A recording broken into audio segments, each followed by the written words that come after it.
flurries of interesting questions because of the comments of the gentleman, which I appreciate.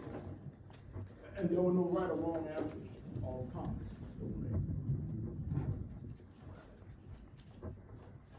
With the help of some of the members of the class, some of the things that were offered up for our consideration to explain, justify, to help us to understand people's decision to tie that knot. All of them eventually responded. Some folks hinted, most didn't say it, was hinted, that there's this intimate feeling. That's not what I think about this. Go through those stuff. I'm very sure and we'll have some. I remember that. But hinted about this whole somewhere in the ways of people's thinking as you enter these relationships and you get this interaction between two people that's good and feelings develop. And one of the two, it never happens simultaneously, but one of the folks somewhere down the road, it may be weeks, maybe months, maybe a year into the relationship, there's this question about it, or a statement about it. I love it. And there's all things.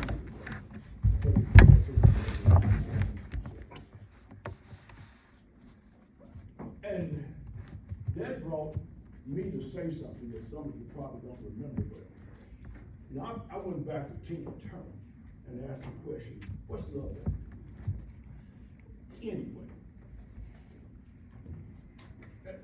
And it's something to think about. You know, the reality of it is that people marry for different reasons. Somebody said that in class. You know, there's a lot of reasons why people marry. One of the reasons that people don't admit to is one of the non-traditional reasons for marrying, and it could be something like, what else? How about the love? This guy is from a well-thought family, and daddy is president of the bank, high up in corporate America. It really makes good sense if I go ahead and do this. Because I'm going to benefit. Oh yeah, I have great feelings for you. Oh yeah, I love you. That's the same thing. The reasons for marriage. And it's not a simple thing, and it is, in most cases, you're not able to narrow this thing down to one reason for marriage. You think it's only one reason, but in reality it's not. Finally, before we dismiss, we acknowledge that our culture has something to say about our decision to marry a certain person. We say that society has something to do with that decision to marry this person instead of that person. We are not able to exist singularly. We don't live in a vacuum. C. Wright Mills, the noted theorist, sociological theorist, he coined this term sociological imagination, which is one of the tools that I said was going to be on every single exam. References, the question may be framed differently, but I literally ask the question, you find critical thinking, you find the sociological imagination. It pissed me off when too many people couldn't do that, but that's all right. Turn the page. I got 40 exams are great. I know the rest of y'all see that. I know y'all got this. the sociological imagination of Mill says that if you take a single event, and some I'm paraphrasing, if you take a single occurrence, it's going to be related to other phenomena. Yes. Nothing exists in the vacuum. We don't live in the vacuum. Everything that we do has a cultural orientation. Our language, our dress, where we go to school. All that's a part of the culture is part of the bigger entity, society. The author in chapter 4, I think that's where we are, talks about society. And there's a lot to say about society. And I'm not going to get into all that because we will read it. Here's what I'm going to say about society. Some things that I'm going to touch on about society that I think you need to make sure that you go over well. Keep your copy of notes to go over because you like to see it again. At the end of the day, where I was trying to get people to go to and provide that, they all those who you know who you are. You got credit for that. Thank you for your input, your comments, your perspective on that. At the end of the day, society plays a bigger part in our decisions to engage in a relationship with somebody else and how far we allow that relationship to go than all these other things. Yeah, influence obviously. But everyone doesn't get married for a while because they're bigger than other things. A realization of the importance of society is critical. This author is not the only author, by the way, of a text on sociology.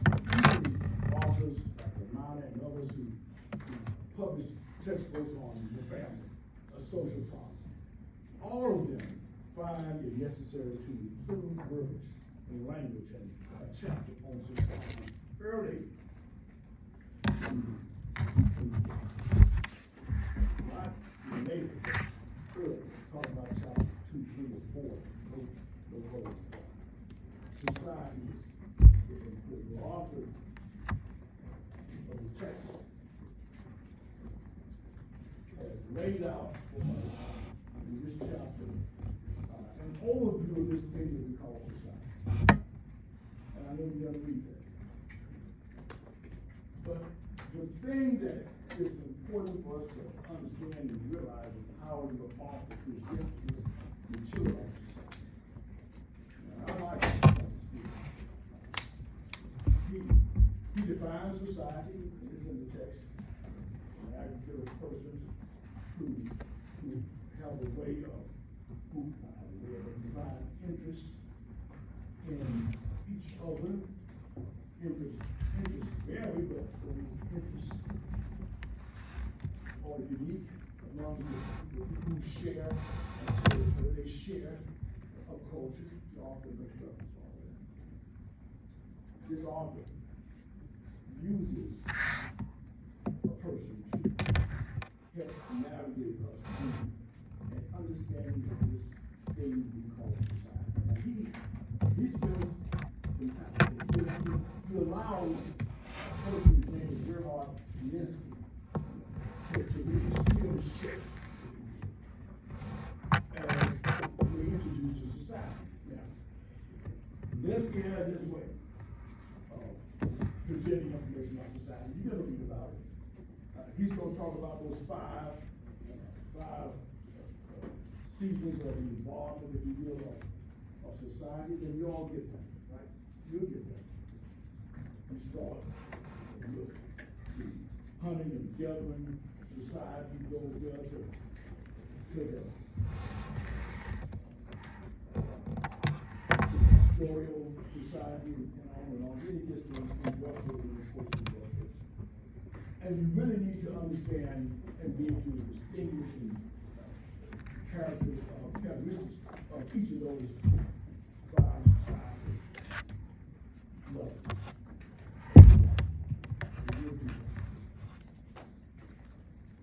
I want to talk a little about the other part,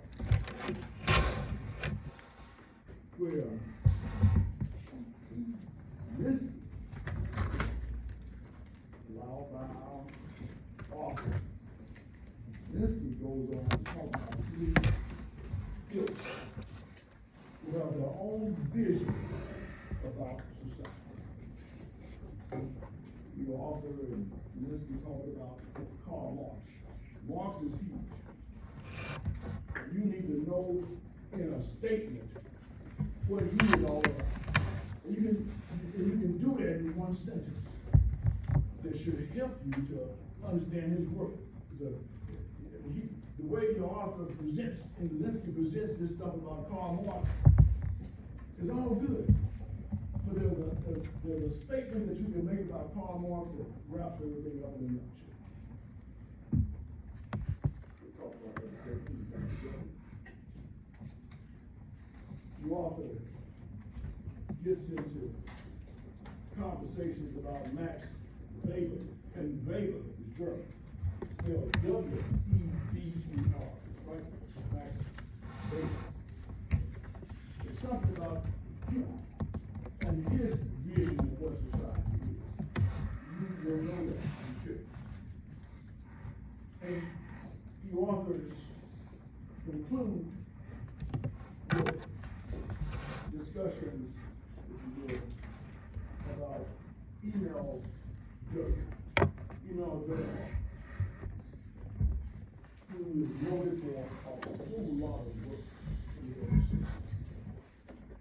What is the statement about Emil Durkheim that really speaks to his work?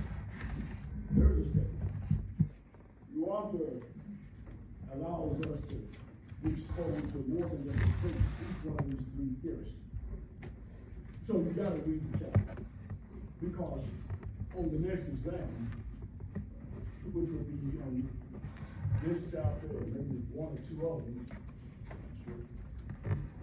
you're gonna need to have some evidence by making the correct answer, giving the correct answer from this question, that we will have you to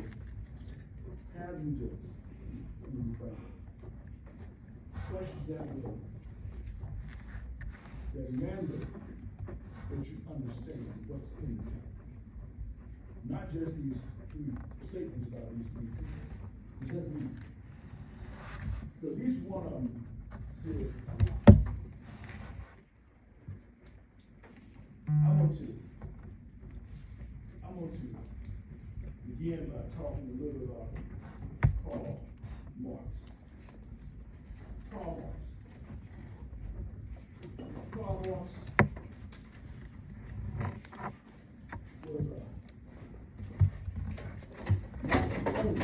was one of the few theorists who made such great points about something that has occurred. I mean, big time. Karl Marx was a conflict theorist. Conflict. Whenever you talk about sociology, and if you want to look at the discipline of sociology from a perspective of conflict, you have to talk about Karl Marx. Karl Marx was a conflict theorist. He made some serious statements and justified those statements because of the research that he did on people. Karl Marx started his work, as you'll read, and talking about what happened with workers. And we all are going to be working somewhere. Some of you are working now. Some of you have more than one job, but you'll be working, and that's your hope. Got it. But Karl Marx's statements and his perspective on work is so real today, and his work they work was a review of those early workers who worked in those factories and the mills. Those factories that pulled people from the farms to the small villages, small, tiny towns that people gravitated simply because of the production of material and goods. He presented something that he had a perspective that looked at who was doing the work and who owned the means of production.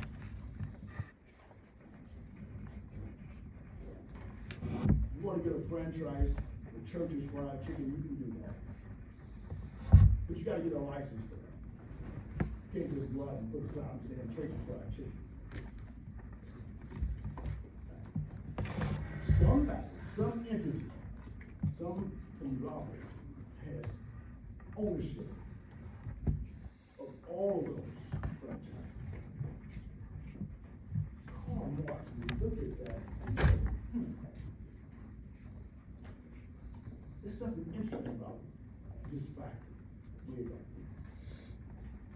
The people who owned the factories, they sat back and they reaped the benefits of the materials that were being put together and the items that were being made and fabric being sewn together and shipped to stores so the stores could sell those to regular folks who needed this or that. And he saw something. I'm just cutting down to the chase. Y'all don't read the heavy stuff. I may have told you before, but I didn't read just because I didn't like it. I can talk about theory, but I would like to see where the theory gets the ground. Tell me what is it about the theory that I can relate to. Right. I like that.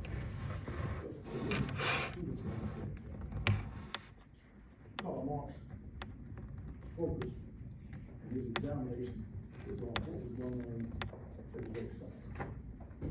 And as you read this chapter, and as you read what Linsky was allowing us to read about Karl Marx, you'll see that the problem was that there were a segment of people who were working who were not getting really good benefits from what their labor was all about. There was a disconnect. We got labor unions now to stand up for the little man. We got that, but they didn't have that. People got their pennies and nickels or dimes or whatever at the end of the week or month or whatever, and you live on that. That's it. But somebody was using the profit. And Karl Marx is talking about all of that. And the author allows us to be navigated. Led down some trails. The beneficial was to understand what should try to understand the law because it's easy. But you'll learn some terms. But in the end of the day, when you read this chapter, you ought to be able to understand what the author says when he talks about capitalists. The author talks about the proletariat. Capitalists mean those owners of the means of production. The proletariat were the workers who suffered every day in the heat and in drying and dying and conditions to meet the needs of the rich. And the author taking so much time to let us understand that. But what Karl Marx was trying to help us understand is that there's a conflict. There's a conflict. And he went on to say, the author of some, is that when those workers finally began to realize what was happening, what would you call it? Today he called it something like a boycott, right? And we might get together and say that we're not going to go to work. They want something. They want wages,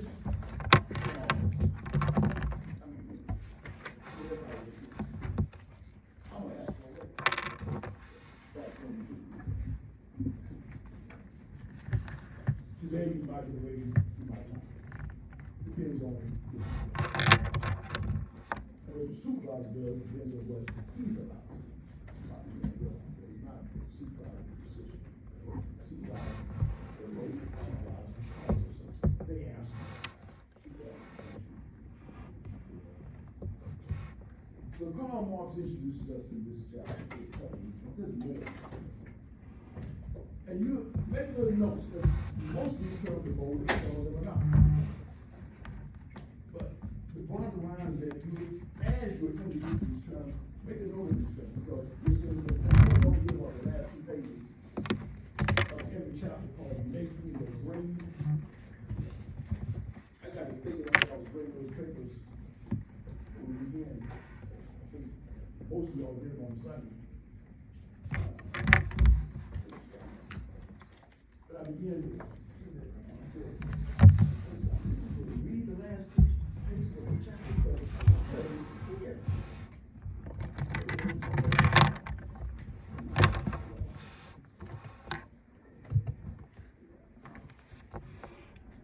Authors will have us to understand that as Karl Marx talks about the conflicts between the workers and stuff, and those conflicts exist today. Remember I told you the first day that it's not unique to what we do and what we know today. It's just different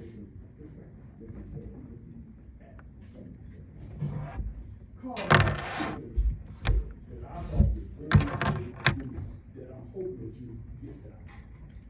He said this about conflict. He said this about conflict. He said this about conflict. Conflict is the engine that drives social change. Conflict is the engine that drives social change.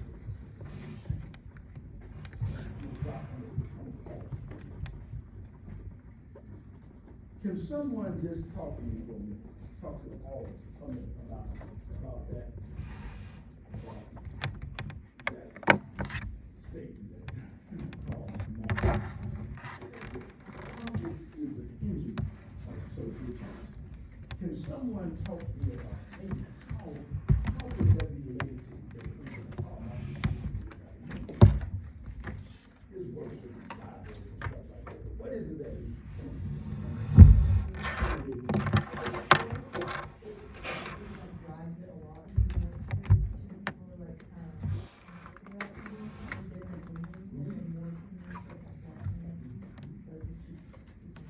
yeah, it does. Good. Come on.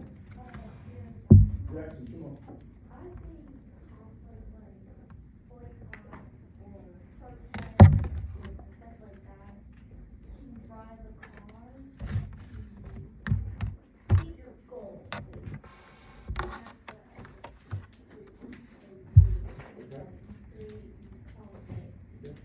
For a goal. What else? Name? Denivia Mostella. I feel Sorry? like Denivia Mostella. Marcellus, come on. It kind of goes with that approach. It's like the social conflict approach, where it's like the inequality and change, to where there has to be an issue to later on progress into change. Somebody else? I thought it was on hand. Yes, ma'am. I use it to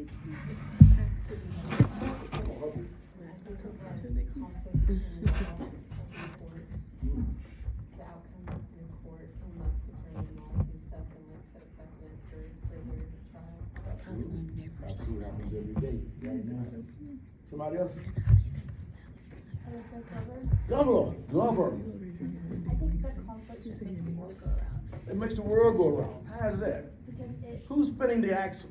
anybody who starts any social problem Oh, or brings something forth that is different from a societal yeah. norm. But there's something about that. So you say anybody who causes a problem, right? Anybody that causes a problem could be an instrument of change, right? Could be. And what's the flip side of that? Go what? Be put in jail, maybe, Yeah. I mean, outcomes are always good about problem people, right?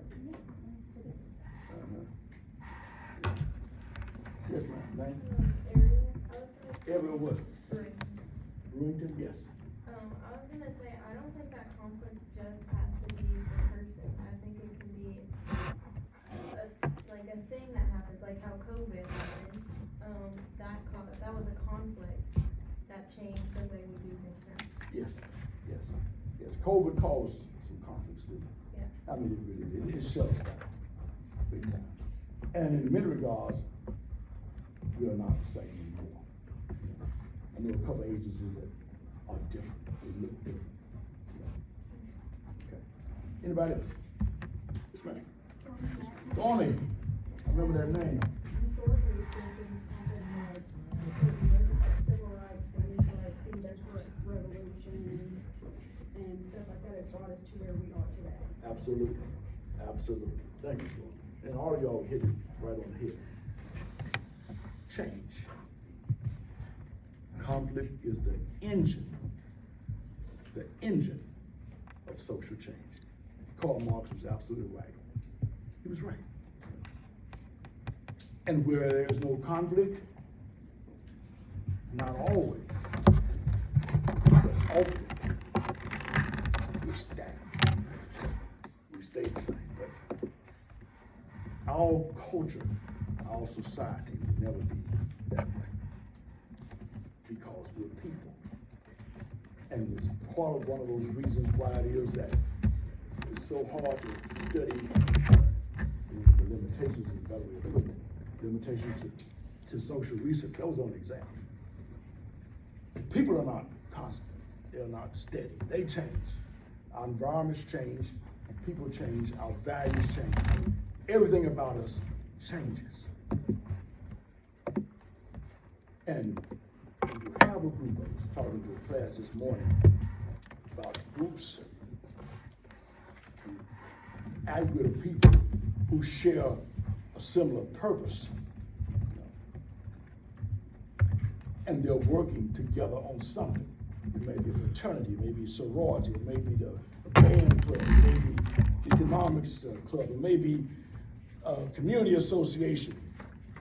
But even within those groups, there's often conflict.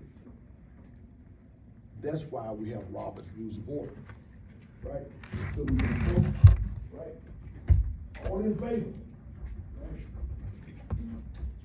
And we have a commitment to the group and to order and structure that causes us to go along with the majority. We do that. That's our democracy, right? We vote, right? You know, we're all political people, but we want to or not. And I'm sure that if you're not already registered to vote, I hope you damn well get that, right? So you vote. But many of us are part of organizations that we have to take a stand on. Which uniform do you want to wear? Guys get together, go to the games. If y'all ever watch the game, guys, I know you watch football. Well, not everybody, my cousin. But some ladies watch football too. But as the camera scans the audience, you know, you'll see some guys wearing no shirts, right? And they'll spell out a word, right? You know, this guy has an M, this guy has an I, this guy has a G, right? They're trying to spell fight, right? I mean, they decided to do that. What word are we gonna spell? Let's take a vote. I mean, conflict. What does the word ubiquitous mean? Somebody, don't look it up on your phone. Ubiquitous. I think the author mentions this in that chapter, but if not, you need to see it again, I guarantee. Ubiquitous. What does ubiquitous mean as it relates to conflict? Anybody? Ubiquitous? Anybody ever heard of that term? What do you mean? I ain't ever heard of it. Okay, name. Brandon, talk to me. Ubiquitous. Oh, you've heard of it. I ain't heard of it. I don't know what it means, right? Okay, thank you, Brandon. You get credit for that today. Man, it ain't easy. It's not hard for us to get give me credit for, we'll take it anywhere we can. Ubiquitous. New word, get this down. I guarantee you, I'm changing some of this on this second exam, but I know that a couple questions that have to do with ubiquitous. One is a multiple choice, and one is a short answer. Ubiquitous, it means something is everywhere. Conflict is ubiquitous. Conflict is everywhere. I mean, everywhere. Conflict is in our family. We argue with our family. It's a conflict. Why'd you spend that money on that? I wouldn't have bought that. Don't buy it again. Conflict is ubiquitous everywhere. Right?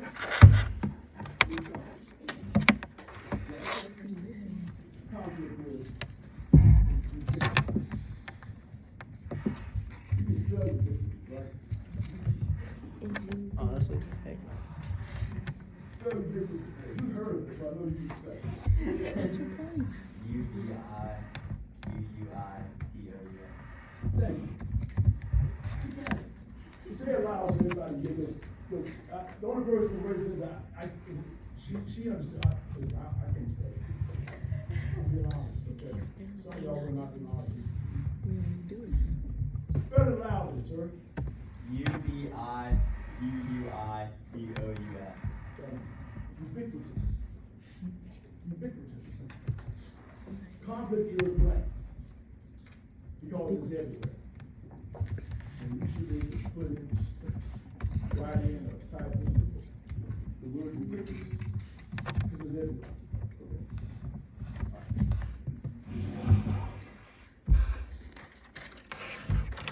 Okay. Something about a couple other people I want to mention. Let me get with our Max Baker, Max Baker. Read the chapter. Read the chapter.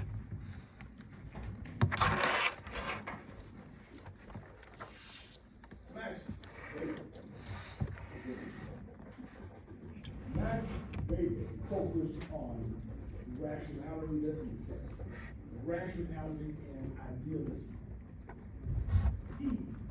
He broke away from a focus that some of the other critics had on values and mores and folkways and all that.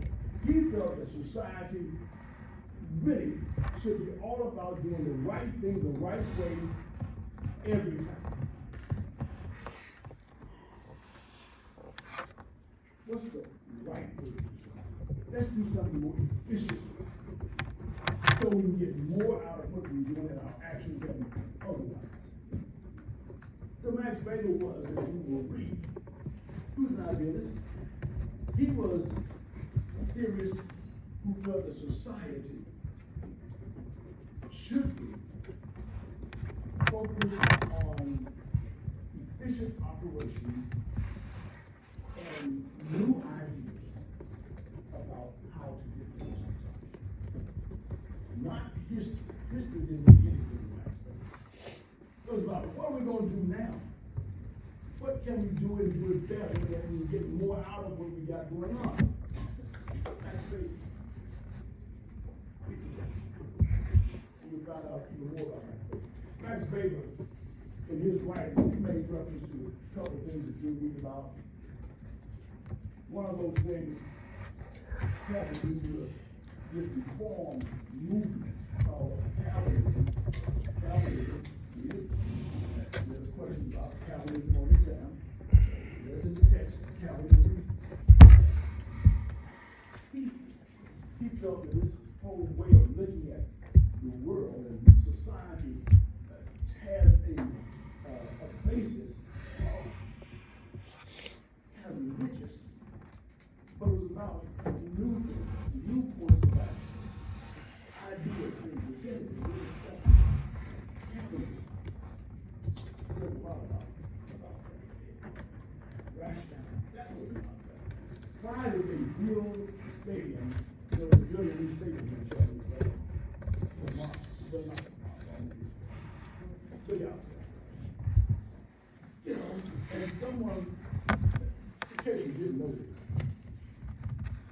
proposal, more than that, proposals were submitted to the powers that be about what options they had to build in that state.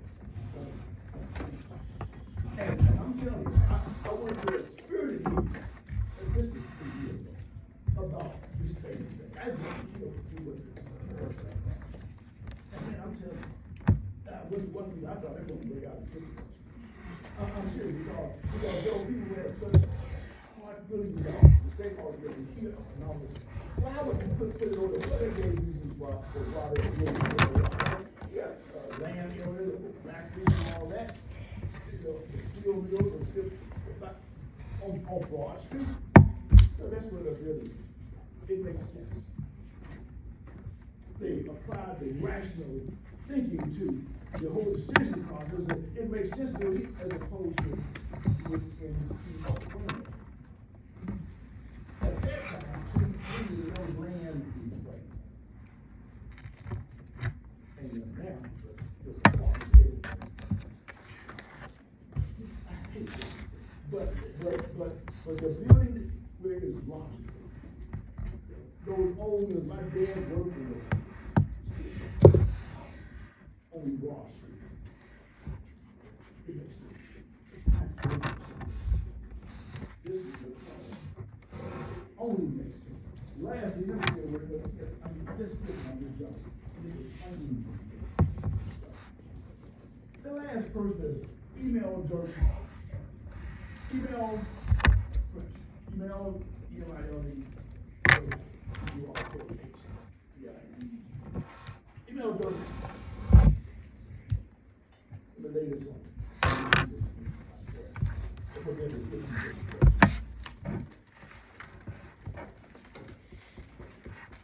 Email Dirk over 3.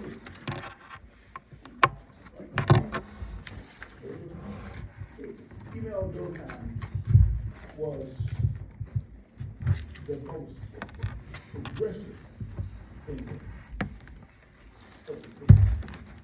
And there's a word about that in this chapter. He was the most optimistic. The author of those, I put it to it. Emil Durkheim was probably the most optimistic theorist of his time. Right? Emil Durkheim was the theorist who leaned toward the structural functionalist perspective. And there was theoretical perspective that talked about, structural functionalism, symbolic interactions, like conflict theory. He leaned toward the structural functionalist perspective. He saw society as being made up of many important parts, all of which contribute to the well-being of society. Let's give me this is the text. Let me study the text. So, that gives you a hint about this guy named Emil Durkheim. He's quite a while. Read more about Emil Durkheim, because there's so much more about him that